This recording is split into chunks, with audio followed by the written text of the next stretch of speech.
What is it? It's 3:30 p.m. It's September 9th, 2025. Welcome to the school board for this joint meeting. I want to remind everybody, if your little green light's on, everybody can hear you, so make sure you turn that on and off accordingly.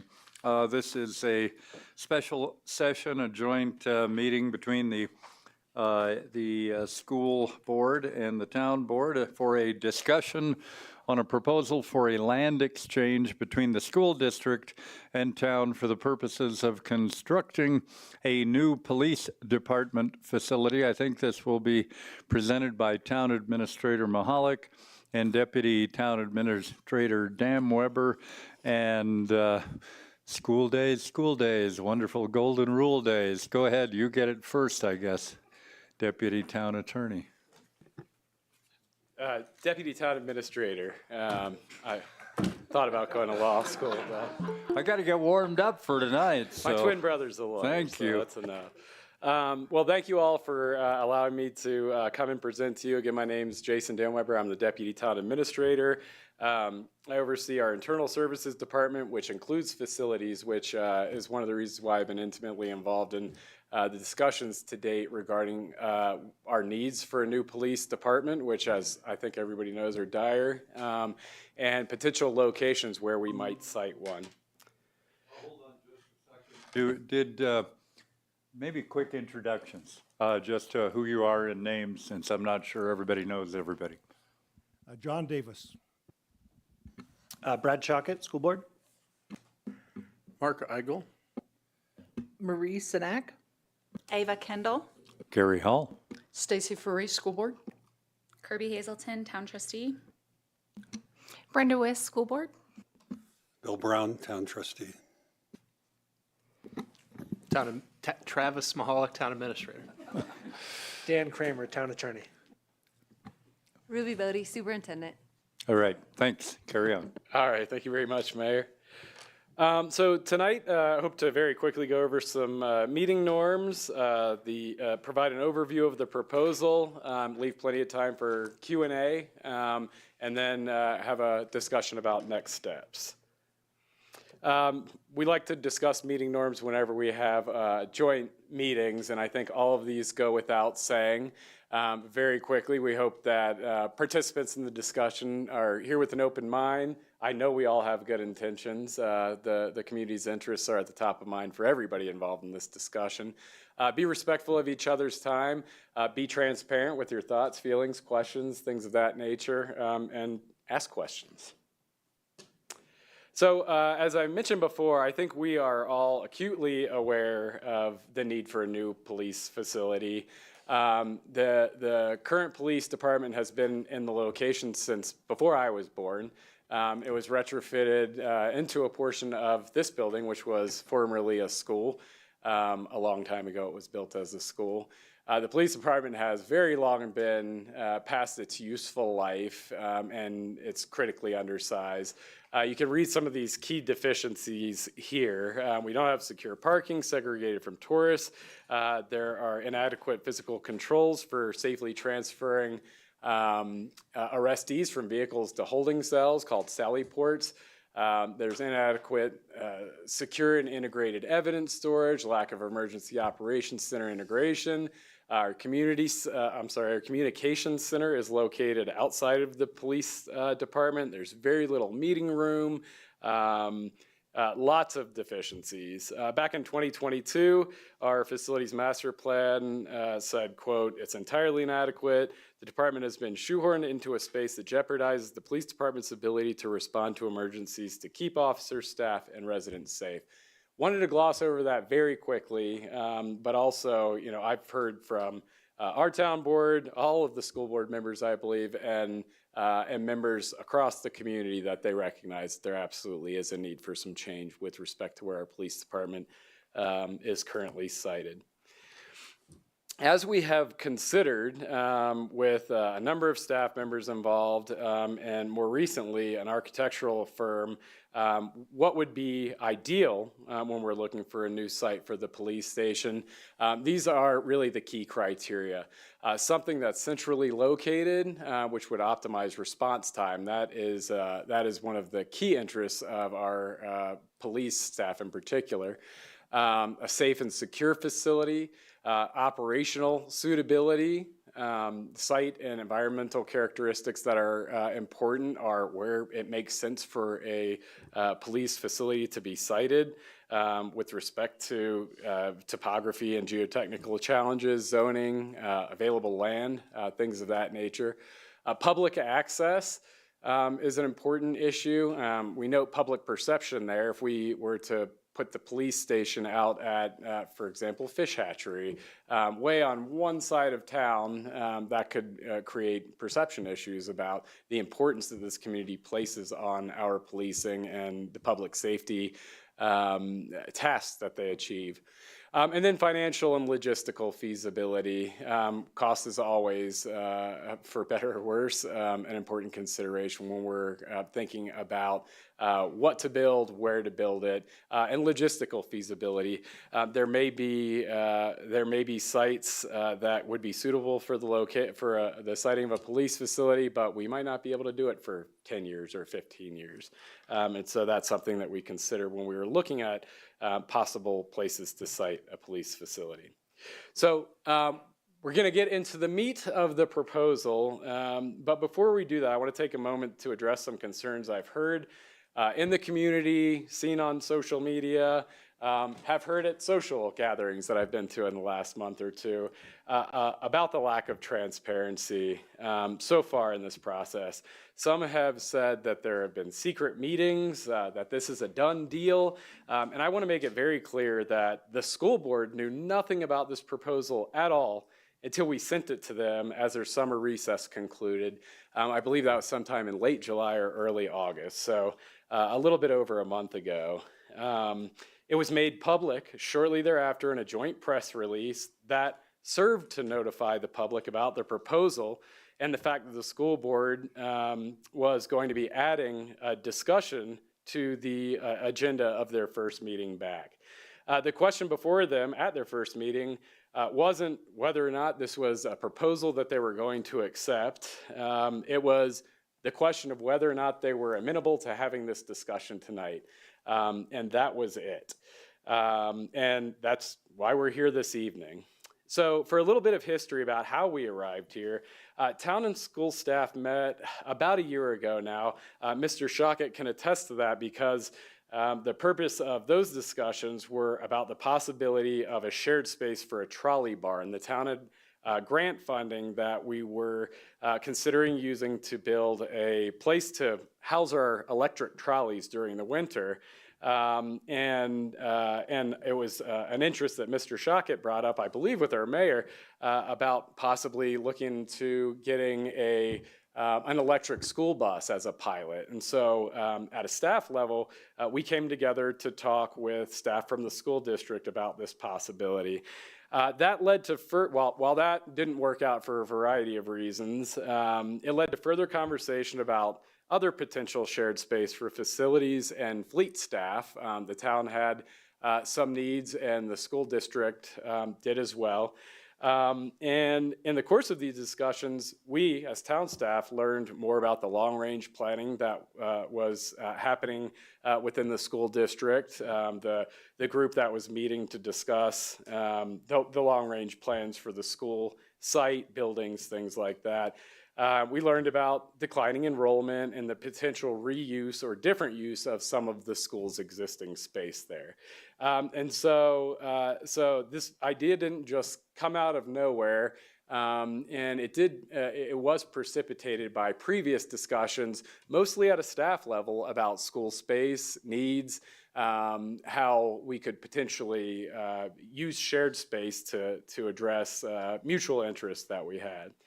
All that is to hit home the point that I know both the town and the school district are absolutely dedicated to transparent processes. a comprehensive evaluation, and being sure that community input is integrated into any decisions that either board makes. This is literally the first discussion the school board has had with the town board. It's possible that individuals have had conversations with each other. I'm not aware of any of those, but this is really the very beginning of discussions between the two boards who will be decision-making bodies. Very importantly to note, if both boards choose to proceed, which will not occur without the school board's desire to do so, the proposed transfer of the town's land would very likely require voter approval. In other words, if this were to happen, it would probably have to be a decision of the community through a vote. So on to the proposal. As you all are aware at this point, the town has submitted a proposal to the school district to exchange 3 acres of district-owned property known as Topfield, and it's listed as Parcel A in the slide in front of you. This is in the northwest corner of Community Drive and Brody Avenue in exchange for a town-owned parcel of very comparable size and value on Manford Avenue, and that's listed as Parcel B. Currently, Parcel B includes the town-owned land where the school district's CTE building is located, and it's adjacent to the district's practice field on the other side. This option would ensure, and this is an important point also, that the district retains its current total acreage and contiguous property. So it wouldn't be, if this land swap were to happen, the school board, the school district would not be losing property. It would just be a different parcel. And also importantly, it would be contiguous with existing school property. Some additional proposal considerations. We are, and Internal Services Director Featherston can surely attest to this, we're on the lookout all the time for potential sites. We have been for really years, and more earnestly in about the last year. We have an architectural firm helping us identify potential sites and evaluate them. The slide up here says we've evaluated over a dozen possible sites, and I think that number's probably more accurately 16 or 17, I think. As of this morning. That includes property that the town already owns, property owned by the Bureau of Reclamation. That was really a property of interest to us and remains so, but there are a number of logistical and financial challenges associated with that, not to mention it could possibly literally require an act of Congress to site a police station there. Not out of the question by any stretch of the imagination, but we have identified a number of challenges there. We are always on the lookout for commercial properties that are available on the market, and we are looking at sites that aren't on the market that could be suitable for a police facility. Topfield was identified as the best and most viable option really because of its ideal location, size, the possibility of swapping for a similarly situated parcel adjacent to school property. A variety of reasons made that the top choice. And to that end, I also want to be clear, this is a proposal from the town to the school board. We have no preconceived notions. We think it would be a great site for a police facility. But we also understand how decisions get made and the need for community engagement in this process. Finally, another point, I've heard and seen on social media claims that doing this would take the playground away from the school, and actually it wouldn't. It would enable us to develop a new playground or move the existing playground closer to the school. Which I understand has some advantages with respect to teachers and other school staff and faculty being able to keep an eye on the elementary school kids who are up on that field. As far as potential benefits to all of us collectively, we believe that it would dramatically enhance security for students, faculty and staff.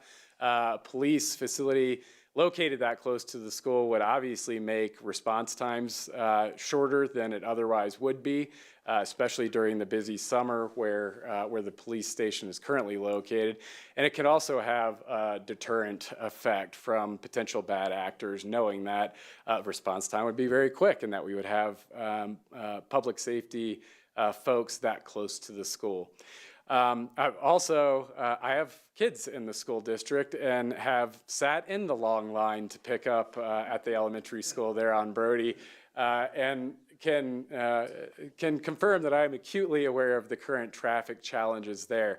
If this land swap were to happen, part of the planning would absolutely be to figure out how we address those traffic challenges. There would need to be ingress and egress from the police station, and as you can see on that map, it's it's on Brody, but it's also right next to where the parents currently pull in to pick up their kids at the elementary school. So I see it as a potential benefit to developing the site because we could address existing traffic issues that I don't know how they would otherwise be addressed.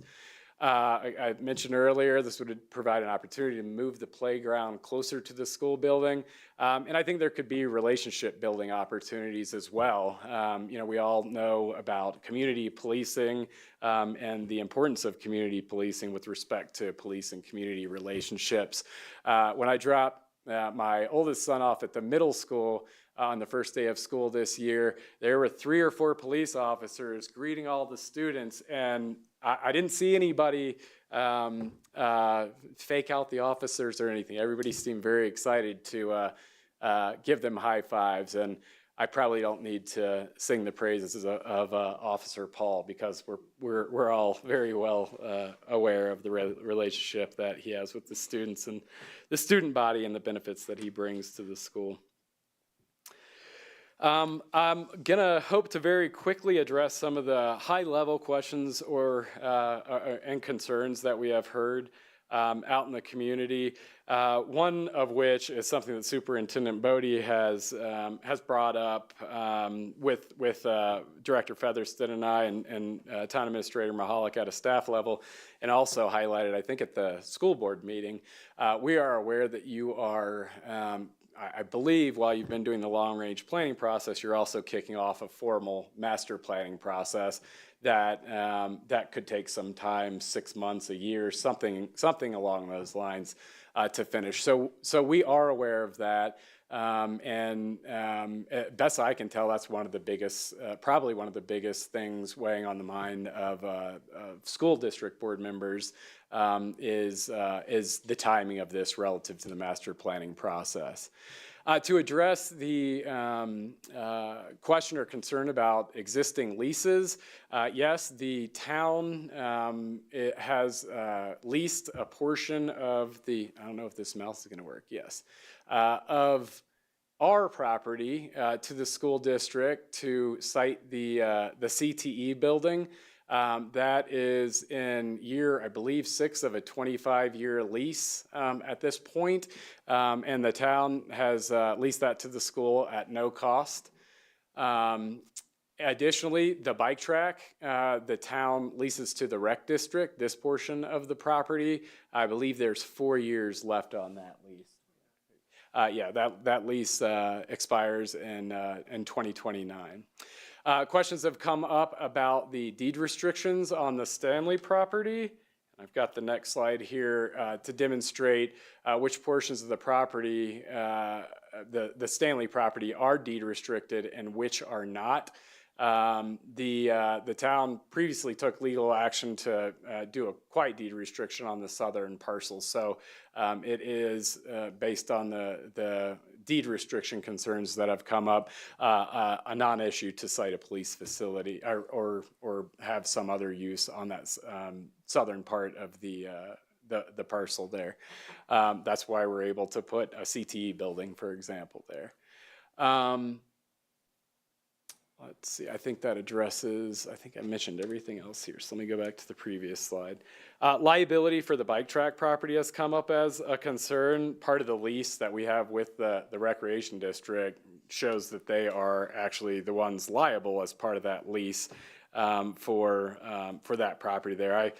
Part of my capacity as deputy town administrator is to handle the town's risk management, and so I've become intimately familiar with liability issues such as that. If we were to do some sort of land swap, there could also be an arrangement where there's essentially a lease swap with respect to who's responsible for that lease. I mentioned traffic during drop-off and pickup already. I think that's actually a positive thing that could come of a land swap and developing the police station on Top Field. Other possible uses for Top Field have come up over the years. One of them that has been discussed is possibly housing for teachers. It's been a couple of years, I think, since I've been a part of any discussions related to housing for teachers and the potential use of Top Field. But I do think that a number of those issues have been addressed through 6E and the number of workforce housing units that have come into play very recently in the last couple of years through the efforts of the Housing Authority using 6E funding. And I think Superintendent Bodie could certainly speak to it better than me, but I believe she had mentioned that it was not as much of an issue with the new school year and teachers as it has been in the past. And anecdotally, if that's right, I think it's probably because of what's come online, the options for teachers with Fall River Village and Peakview and the Prospector and other workforce housing developments. Noise from sirens is one that has come up, and that's something that I think could easily be mitigated. I've worked in this building for about 6 years now, and I can't remember the last time I have heard police sirens leaving our parking lot. I hear them mostly fire response vehicles and on this side of the building, but through practices and determining when is the right time to turn on a siren, noting that a school is right there, I think that issue could be mitigated. And finally, safety concerns have been brought up. What if somebody is arrested and students see them being acting belligerently, for example, as they get brought into the building from a police car, sex offender registry, emergency vehicle responding to calls. That's similar to the noise from sirens. I think that there are options for all of those concerns to be mitigated. For arrests, we could create a sally port where officers pull in and they're outside of the public view, and that's when somebody who had been arrested could be removed from the vehicle and brought into the building. We don't have anything like that right now. And again, I've only been here for 6 years, but I haven't heard of any issues related to that.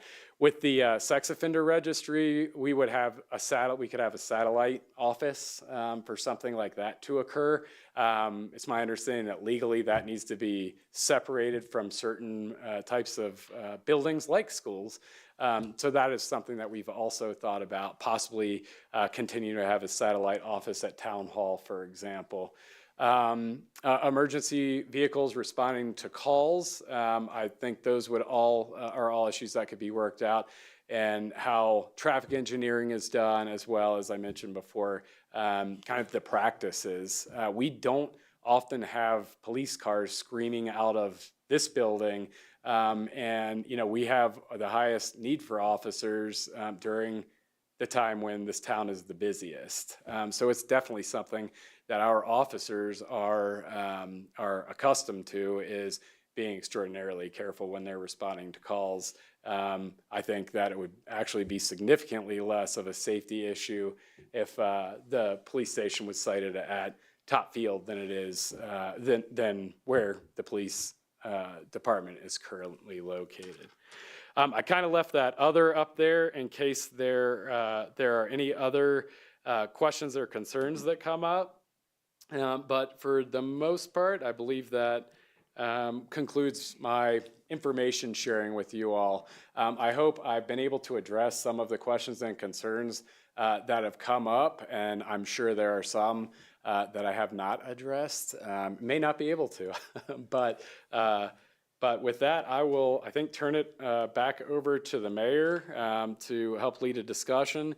You all are, of course, encouraged to ask any questions that you might have. And then I think collectively as a group, you can tell us as staff what the next steps are. And we'll be pretty free-flowing on it like we do with study sessions rather than having to recognize everybody, but we'll just have one question at a time or point. Did you mention the study that was presented to the board about the square footage that we anticipate being required now and foreseeable future for the police department? Just kind of a sizing piece there. Yeah, I may ask Director Featherston to speak to that. He's been more intimately involved in both the following up on the facilities needs as well as discussions about identifying exactly what our current space needs are. If I recall correctly, you can come up here, Director Featherston. It's somewhere in the ballpark of about 30,000 square feet that is needed. We've heard, well, that's so much bigger than your existing space. One, our existing space is way smaller than it needs to be, and that factors in things like our dispatch center, which is currently not located in the police station, the need for an emergency operations center space, which is currently not in our police station, potential spaces for shared use by our public safety partners, things of that nature. So I may have addressed. And the only thing- you may also, when you get into that, mention comparatives with other similar towns. Sure. So thank you. So the town currently, the police department currently occupies about 13 plus or minus thousand square feet. That includes all the meeting space they use, training space, their current space, and the dispatcher space. So they use on a regular basis about 13,000 plus square feet. A study was done about the space needs for the future. As the deputy town administrator expressed, it is 30,000 square feet. Now think about that. When you build a facility, you don't want to build it just for your current needs because it'll quickly outgrow itself and outdate itself. So 30,000 square feet looking forward to the next 10, 15 years. And I apologize, the last point you made, Mayor. Yep.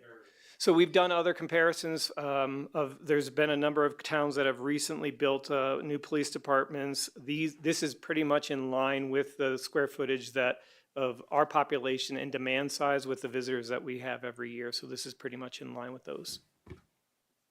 Great. Well, And open to. Just one more thing to add to that, and I should have mentioned this before. We have our police chief who is under the weather right now, but he's joined us remotely. And I'm not sure if you're there, Chief.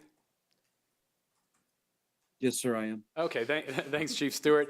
You had mentioned to me in passing the other day about our increase in call volumes and responses in recent months and in the last year or two. Can you speak a little bit to that to help highlight Director Featherston's point about potential needs for future growth?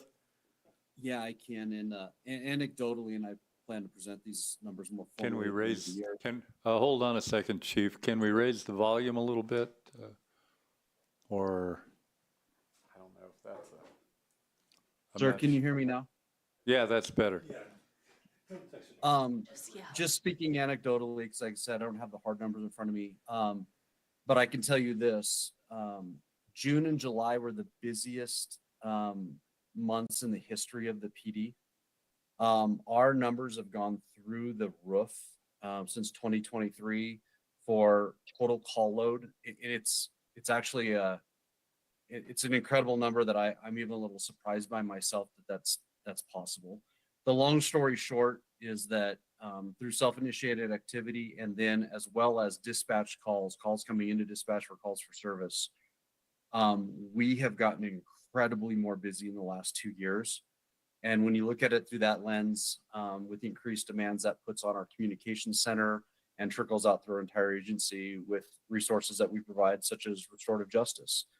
All of those things come together to speak to Director Featherston's point that we kind of need to be building this PD through the lens of what our department's going to look like in 5, 10, 15 years from now, and not just what's like today. I won't try to tell anyone that the increase that we've seen over the last 2 years is something that Estes will continue to see at that rate, at that percentage of increase over the next 2, 4, 6, 8 years. But nonetheless, it is undeniable that our calls for service have gone through the roof in the last 24 months. Thank you very much, Chief. Town Administrator Mahalik, did you have anything else to add? Mayor, at a previous town board meeting, we put a graphic on the screen that compared the suggested 30,000 square foot footprint to some very specific agencies down the hill that have almost the identical profiles, except those agencies don't have dispatch. I'm trying to find those numbers on the fly here, and if I do, I'll put those on the record here, just so you all have a reference point and actual communities that you can refer to. Anyway, okay, Kirby. Jason, thank you for the presentation and addressing some of the concerns that I too have seen on social or we've received in the grocery store or, you know, over email, those kinds of things. And so I'm wondering, first of all, if you talked about this a little bit in your presentation, but I'm wondering if you can expand just a little bit on the other options. You mentioned the BOR, we've talked about, you know, commercial properties, but just can you just expand a little bit on how the town has been looking at these, and maybe this is for Paul to share too, but how long we've been looking and the response we've gotten to options that we thought maybe could be a possibility, people who have refused us, just kind of that. I can repeat my question too, Paul. I'm wondering if you can talk a little bit about the other options we've pursued, not necessarily specific addresses or buildings, but just how long we've been going down this road and some of the other areas we have pursued. Because that's been, you know, I've rattled off a few to folks that have been, you know, out there, but I think that's been a common question is, what else have we looked at? Sure. So going back to the Deputy Town Administrator's presentation, so that circle, there is a radius that is the town, the police chief's preference for all those site review criteria you have there. We have looked at least in the last year at 18 properties specifically. That does not include all of the town locations, because we've looked at town locations that have deed restrictions on them. So there are parcels that people will say, why aren't you looking at this? Well, there's a deed restriction on it, whether it's conservation or for some other reason. So those aren't included in the 18. We've looked at properties on the market, which are not a lot. One thing that is not in great inventory in Estes Park is property. And so that's a problem. So we've looked at parcels that are on the market, which are not a lot. We've looked at every parcel that is vacant. We've scoured the entire town for vacant parcels that meet this criteria. We've gone through a matrix. This is actually a scoring matrix. So every parcel that we've gone through has a scoring matrix to show us what best fits that. That's pretty much everything that we have done. That we have not turned. There's no rock we haven't turned. We're willing to look at any property. And we've approached properties that haven't been on the market to ask if people would be willing, correct? We have. So we have approached property owners whose properties are not on the market who have declined to consider their properties. Okay, thanks. And that's a little bit of a context building, obviously, you know, aware of some of that, but, and the reason why is because I want to ask the question maybe of Jason or Travis or Ruby too. So not that this is the only option ever in the possibility of Estes Park for us to have a police department, but it's one of a slim category of options, right? So my question is, when we look at or hear feedback about the school's master planning process and the timing of what we're looking at, obviously we're not looking at breaking ground tomorrow on something like this. I'm interested in, and maybe this are, you know, comments from staff or board members, if any of this work could be done congruently, us gathering community feedback, feasibility studies, if it could be done in conjunction with that master planning process versus one needing to be completed before the other, so that we even know if this is a viable option. And maybe that's already been, you know, fleshed out in areas that, and I didn't watch your session, full disclosure, where this came up, but I'm just curious about how could this be interwoven, and maybe part of that master planning process and our public outreach or our feasibility as we, you know, learn that this is not something the community is interested in. Great, but do we have to wait for one to be done before we start the other, or where do we land on that? And I Who wants certainly, it? and Travis, I'll get to you in a second, certainly want to hear from the school. We set this meeting till about 4:30, and we're already on the, heading down that second half hour, so certainly want to have time for that. Really quickly, I would defer on the master plan integration question to Superintendent Bodie. In terms of a concurrent process, it would ultimately be up to the town board and the school district board. It's something that the town feasibly could do, staff could do it. We would be happy to continue on evaluating this and contributing resources to that exploration. Yeah, great question. So where the school district is in working with our current school board, we've been engaging in a lot of work for master planning. And we are about to, this year, engage in working with a team of architects to develop a 20 to 30-year master plan for the school district buildings and facilities and grounds. Over the last 2 years, we have had a facilities audit completed on our facilities and the maintenance needs. So we have a good idea of, in the next 5 years, how many millions we need to spend in the next 10 years, in the next 15, and in the next 20 years. Our school board has looked at in detail at that. We have put together a long-range planning committee where we have pulled tons of school data so that committee of stakeholders became really knowledgeable about what the statistics and the data look like surrounding our school district. And as a result, I think it was the April board meeting, they presented 4 focus areas that they recommend the school district really focus on as far as what we as community members would like to see you focus on for planning the future of our facilities and financial planning for the school district. And so we have a lot of really good feedback from stakeholders right now. Some other things that we have done as a school district is we have talked with our admin team, our staff, about how this fits into our academic strategic plan, which we are now just beginning year 3 of and engaging in. So as we have been doing this work, we've known it's going to an actual master plan, and this is the year. Just at our last work session, the board gave me direction to go ahead and start looking for some consultants that can work as owner reps to help us launch that competitive bidding process. And actually, after we go back to our regular work session, that's an agenda item, is to explore who I'm bringing forward as my recommendation that we work with. So we'll see that process launched soon. Our hope is that we can, by the end of the school year, have the board approve a master plan. I don't think, to your question, Kirby, that we can not consider this as part of that planning process now that the proposal's on the table. It's a proposal that's on the table that we need to look at as far as what our needs are at the school district and what the future looks like for our campus and our facilities and our future.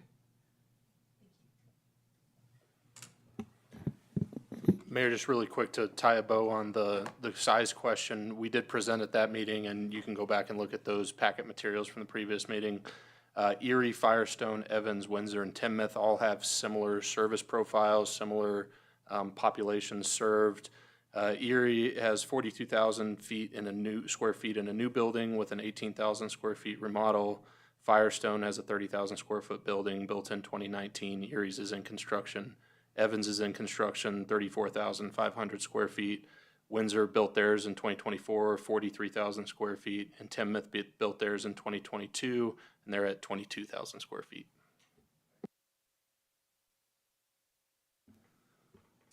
I have a question. I'm curious on why 3 acres? Meaning I hear that we need a 30,000 square foot building. 3 acres is about 130,000 square feet. So even when you add a parking lot and so forth, that's still 4 times as big as the building itself. So it is a great question. It is my understanding, and we do have the architect on the line in case she or he wants to supplement. But my understanding is it is for the parking. It's for about 75 cars of parking. It's also to do it in a 1-story building. The purpose of a 1-story building is because it reduces the amount of cost. And so it takes up more space. Melissa or Randall, did I miss anything? The other consideration would be safety. So you typically want to set a police station back from public right-of-ways and other buildings. So you want to make sure you maintain a little bit of extra square footage and acreage in your site to have a setback of 50 feet surrounding the building. So that adds as well. Mayor, I have a follow-up question on that, related to that same thing. What, because this was one of the comments as to how much acreage you really needed. Square footage is one thing, acreage is another.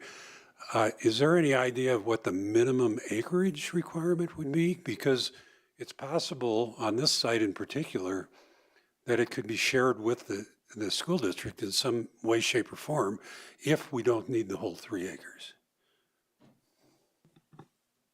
So my understanding is we could consolidate to some degree if we go up more than one story. We'd have to go up more than one story, which then increases your the cost of the project.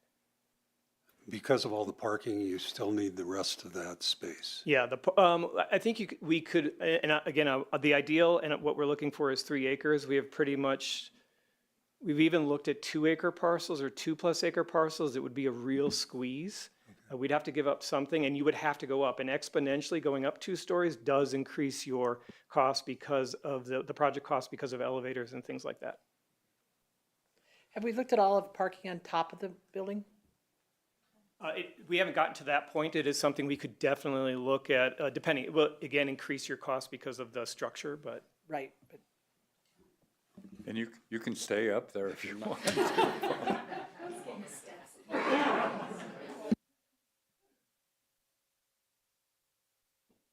or underneath the building. Next question. So. Yeah, it is more expensive, but I just, if we're looking at all different solutions, I think that at least should be in the works of looking at that if we're talking about maybe not exchanging 3 acres, that's all. And just to put a little context on that, the cost that we're looking at right now for a building about this size without property acquisition is just north of $30 million. Yeah, I get it, and I think when we start to build it, it'll probably be 60 million. So I think to look at the parking as a price, I'm not sure if that's applicable to be looking at it as being just based on price. I think, And that 30 million was the 1 story? 30 million is 1 story, yeah. Is there a timeline on how long the construction is estimated to last? Yes, the construction, depending on when we start, right, would be about 18 months, and that's on the positive side. It also depends on the time of the year that we start, because if we start later, then towards the winter, it reduces how much groundwork we can do. 18 months or so.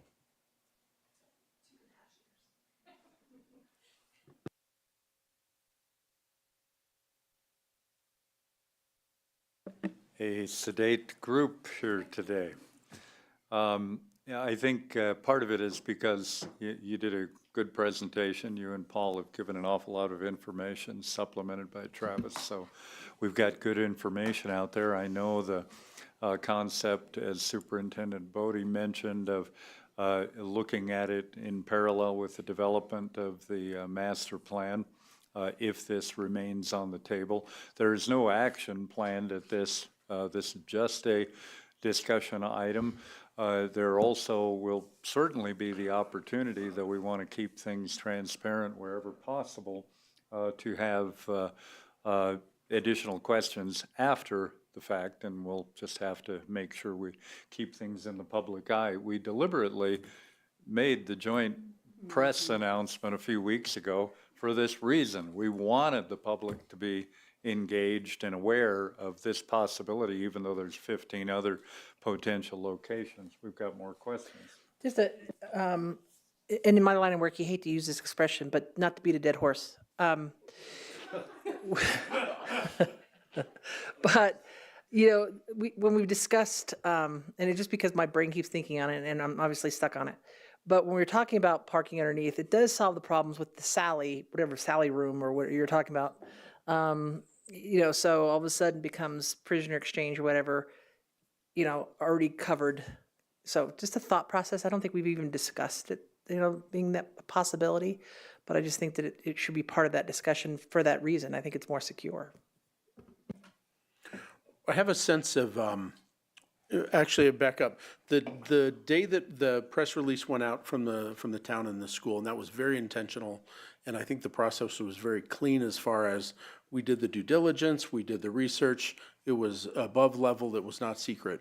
It was properly done in confidence because discussing properties. So I want to stand behind the way the process has gone so far. The day that went out, the trustee hours downtown at the store lit up. It was from 8 a.m. until 10 p.m. And what I heard was primarily very emotional reactions to this proposal. They were not reactions that were based on the logistics, the data, the facts, the considerations of why this site might be preferable over others. And I hope that as that information comes out, especially on the heels of this presentation, there are a lot of things that are being considered. From my perspective, having children have gone through the schools and having dealt with the traffic and having dealt with people driving through there and having been on the side of emergency vehicles, I know I'm going to take heat tomorrow, but this does not feel to me like a terrible choice of a location when you look at all of the information that's available. So it feels to me, that being said, I still need a lot more information to make sure if this is the right decision for us or not. And that's the school board weighing in on whether or not this conversation can go forward. So it feels like when you're right in front of us, next steps, is the school district willing to have the conversation to move forward on the process for us to do this? Because otherwise, I think we need to look at maybe revisit some of these sites. We need to look at going up a story and down underground. And we need to look at some other creative moves. But I don't think that we can wait on this for 6 or 9 or 12 months to see how the process goes. I think that it would behoove all of us and the community and the emotional people that want to weigh in on this. I think we need to make a decision on whether we're going to go forward with this idea or not. And I'm not sure how to move that forward. I've seen some great information from the community members who are intelligent and have something to add to this. There's more information to gather, but how do we move forward on a decision with the school district on whether or not this is something we can pursue? I think it's fundamentally the school board's call as to whether to proceed with discussions, not a commitment, but whether this is something that has enough merit to consider. I don't know what that timing would be, days, weeks, a month or two, but I think you're correct. If the ship's never going to sail, the sooner we know it, the sooner we can go to other locations and designs. I would like to add that as the school board starts working with the architects of the master plan, they would come and see this presentation, what's going on, and they would have an idea of whether it's feasible or not, even before the master plan is done, I think. So I think getting the two groups together and having an initial consultation, and then we'll see if we can proceed with this or if you go another direction. And I think that fits reasonably. It sounds to me like that might be happening in the course of the winter season where you've contracted with the consultant and are beginning those discussions and we mesh the information. Sounds reasonable to me, time frame. Stacy? Yeah, I was gonna say, I can support that. It's difficult to say, yes, let's move with the land swap when we haven't done our master plan, because we don't really know what that's gonna look like. So without that completion of having a plan and knowing where we're going in the future, it's hard to commit to this up front. I like the idea, though, maybe if there's a way initially we can have a conversation to see if it's out of the realm of possibilities or not. I like that idea. But to commit right now without having our master plan is really difficult. Yeah, and this isn't the place for commitment or time. Exactly. So one of the things that I heard throughout this whole process, I think Kirby, kind of like what you said, people were saying, why here? What are the other properties under consideration? And we've heard some general comments there, but especially on some of those properties, maybe town-owned, that there's not a negotiation or you don't want to disclose, I think it'd be great to get some information in front of our community as to, we considered here, here's why it doesn't work. Because I think there's some very obvious properties that everyone has in their mind, and we don't understand why that doesn't work without more information. So, And I know that there is a priority or prioritization matrix, a weighted matrix that's been worked on. And you saw on one of those first slides, things like the Bureau of Reclamation Land and a couple other areas that are well noted and well obvious, like, you know, the whole lumber yard area, the old used car lot and a couple other things. And so I do think that there could be information that could be shared as to what are the negatives, what have we run into, but not here in this session, but that could be information that could be shared to a certain degree without getting into negotiations.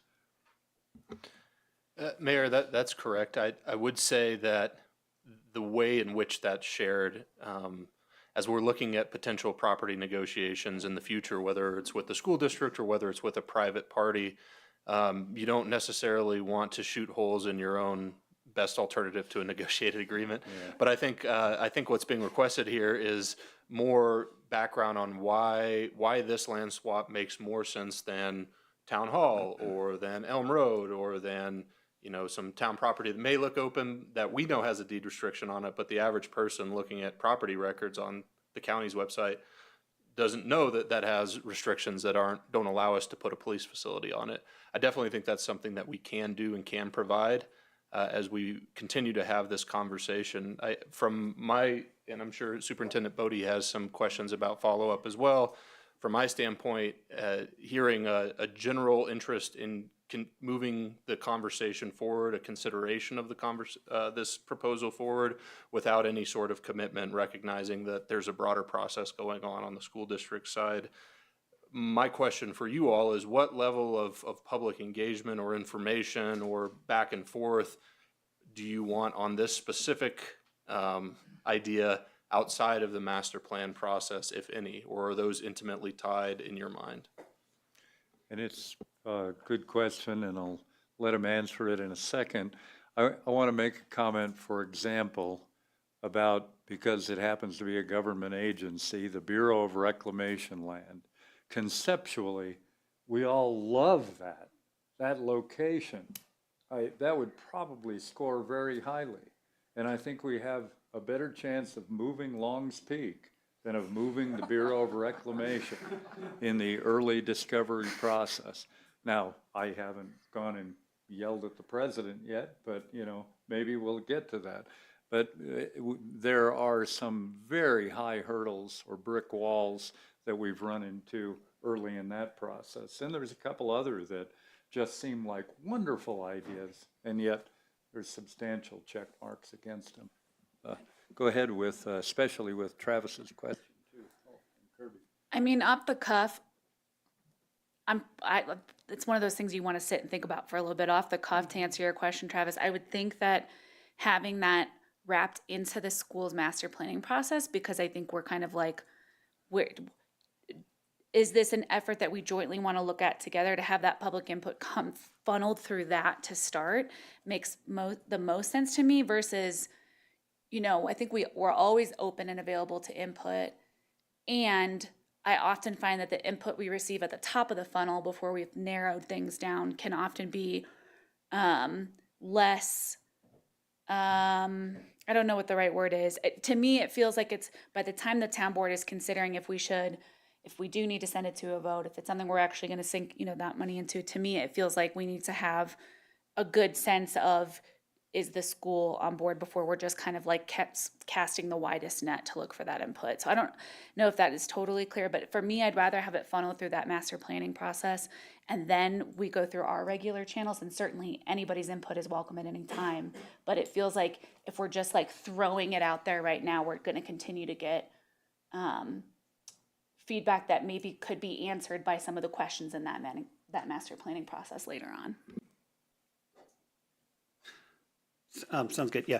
So like the Bureau of Reclamation, I assume we're talking about land kind of near the hydropower plant and the fire station down there. And so as a community member, so we've got a fire station right there, but we can't get a police station right there. And trying to understand that, and I'm seeing lots of heads, like people know stuff. Has that been public knowledge? Do people know why that is different from the fire station? And what research has already happened in that regard? Yeah, and I can speak to this one. I have spoken to the BOR about this a year and a half back or so. The Bureau is very reticent to give up land. And when they allow a land lease for something like a fire station or police station or parking garage for that matter, they essentially assume that that land is gone in perpetuity. So in talking to the Bureau representatives, they said it's never a hard no. They have a process. It's an extensive process, as you might imagine. They said there are a lot of headwinds. They have some big construction projects that go on. They currently use a lot of the space that would have been identified as potential staging ground. There's some very large underground infrastructure over the area next to the fire station that would make it very expensive to relocate. Not saying it's impossible, but we haven't dug into what that would take. It's related to the hydropower generation facility. So the infrastructure costs related to moving U.S. Bureau of Reclamation infrastructure, moving rec district infrastructure, including bathrooms, rerouting the trail, and then the uncertainty associated with whether they would even permit it or not. It's a pretty tough row to hoe. As the mayor mentioned, it's not impossible, but it's very challenging. So, as we look at that, it's not an attractive option for lots of reasons, but primarily the long time frame and the great degree of uncertainty. I just wanted to make two quick comments. First of all, for anybody that doesn't know, I was on the school board for 8 years before I was on this board. And this is the first time that both boards have sat down and talked as two boards. I've known at least the last 16 years where I've been involved in boards. Probably the closest was the community center, but that was really more to the rec district. The senior center was part of it from here. But I think it's great that we're sitting here talking. Even when we talk, and Kirby, I don't disagree with what you said. The only thing I have to somewhat disagree with is I feel like right this minute, it is 100% the school board's decision. So whether you talk about your master planning, whether you talk about beforehand, that's none of my business. So it is, So I just, whenever you make the decision, if you decide to wait to the master planning, great. If you decide to make the decision that you want to pursue it first, great. Because I do think that's what we're really waiting for, just to put it out on the table. We can't do anything without that decision. So it doesn't make any sense for us to think that you're going to be talking about in master planning if you're going to be doing it at a different time. It's not really our decision. And to answer your question a little bit about the borough, I was also on the rec board, but to move a picnic table at the marina was almost an act of Congress. I mean, that's how difficult they are, or they can be. They can be very nice. That's how difficult it can be to work with. That you'd have to have an environmental study to move a picnic table. I mean, it gets silly like that sometimes, but it's very difficult. That's all. I'm curious as to the time frame that the town is looking at to be able to get the police station established. I'll keep Chief Stewart quiet on this one. Yesterday? 20 years ago, as soon as possible. The reality of possibly 2029 is concerning, and that's if we move right away. And I'll caveat that one a little bit. As soon as possible, recognizing that we would rather wait a little bit longer for the best solution than rush a suboptimal solution forward. So don't intend to put time pressure on the school board or your staff as you're working through an important master planning process. But we are interested in what sort of engagement with the community, what you need from the town, if this is going to be part of that conversation. We also have a sense of urgency ourselves that we will subsume to your process, but we do want to understand what you all are comfortable with. From the town board, and I think probably Superintendent Bodie from the school board. What do you want us doing, if anything, in the next 4 to 5 months? This is why I like him. He uses words like subsume. It's like, okay. It's from an old English major. We're closing in on our 4:30 timeframe for this. I think the question that Town Administrator Mahalik has posed certainly can be answered after the meeting in communication as to public engagement, what you folks see as appropriate public engagement and any other components. You're not expecting a fully developed answer at this moment, correct, Travis? I guess a sense of what I don't want to do, and I won't speak for Superintendent Right. Bodie, I don't want to be out there engaging in something that either the town board or the school board is uncomfortable with, especially if it's community facing in any way, shape, or form. So I guess really the core of the question is, do we want to move forward with this conversation? And if so, and I'll ask the town board and I'll defer to Superintendent Bodie for the school board. From the town board's perspective, do you have any qualms with me and Jason and Chief and Paul working with school district staff as they're working through whatever their board decides they want to do? Do you have any qualms with us working with them at a staff level in advancing this conversation? Not a qualm to be found, I don't think. Now, there's only 5 of the 7 members, but I think we're qualm-free right now. So it falls to the school board whether, can discussions continue? Well, I'd like to speak about next steps. One of my best hopes as far as my role as superintendent was to learn more and ask questions and hope that my school board members get all their questions answered and their wonderings and their curiosities, including those that the Long Range Planning Committee passed along to them as well. And so I hope that that's taken place tonight and you feel like you have a better understanding and you've gotten some of those questions answered. As far as moving on to next steps, I think in my role currently right now today as superintendent, I don't feel like I could make a knowledgeable or confident recommendation to my school board of whether or not we want to go into negotiations or look for this opportunity. The main reason for that is we don't know what we're doing yet with our students and our facilities and our grounds in our school district, and we need to. And that's the work we're beginning to engage in. And in all reality, and we've been pretty transparent in sharing our data with our community, in 20 years, our middle school will be over 80 years old and our high school will be 70 years old. Those are old buildings. We have declining enrollment.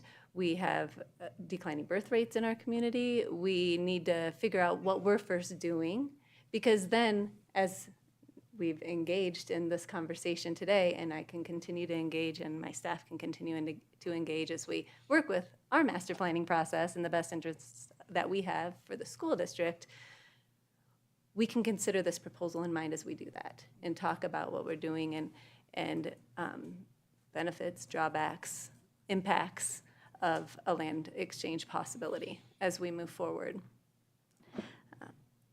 I would consider our process is, we're not on the same timeline, I don't think, from what I've heard tonight that you shared. We want to be really thoughtful and thorough with our master planning process. We also want to make sure all of our decisions fit into those 4 focus areas that our long-range planning committee, our group of stakeholders, has laid out for us as well. So we'll be having those discussions as we go through this process as well. So that's kind of where we're at today. I would think that if we reach a point where we have more knowledge and we're ready to make a decision, I certainly will communicate with Town Administrator Mahalik about that, or if our situation changes, we'll communicate as we're in this process. Right now, I think I'd like our board members for the school district to take what they've heard tonight and digest that, give them some time to think about all these things, and have the opportunity to discuss this further with them in one of our work sessions and hear from them and listen to them and see where they're at. And those are my thoughts today as far as next steps and continuing to engage in the conversation. And I would think that we would, if we decide to go into engaging in this conversation more, or even negotiations, we would certainly hold multiple opportunities for joint community engagement sessions where we could hear from our community. So the door is still open for information exchange, discussion. Yes. Travis? Or did? Yeah. Okay. Thank you so much for the participation. This apparently revolutionary getting together of the two boards. Let's not stop now. I like the idea of being a revolution of communication channels. So this meeting is concluded.